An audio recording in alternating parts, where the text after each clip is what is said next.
Welcome to Remedies. Dark knuckles can be a frustrating issue, but there are effective remedies you can try at home.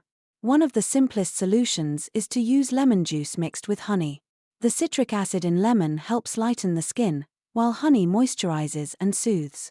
Just apply the mixture to your knuckles, leave it on for about 20 minutes, and rinse it off. Another great option is to use a scrub made from sugar and olive oil. The sugar exfoliates dead skin cells, while the olive oil hydrates.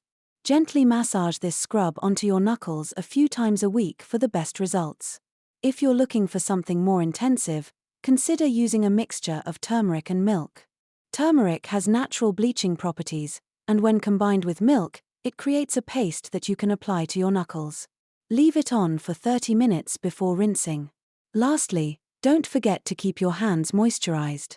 A good moisturizer can prevent dryness and darkening. Look for products with ingredients like shea butter or glycerin.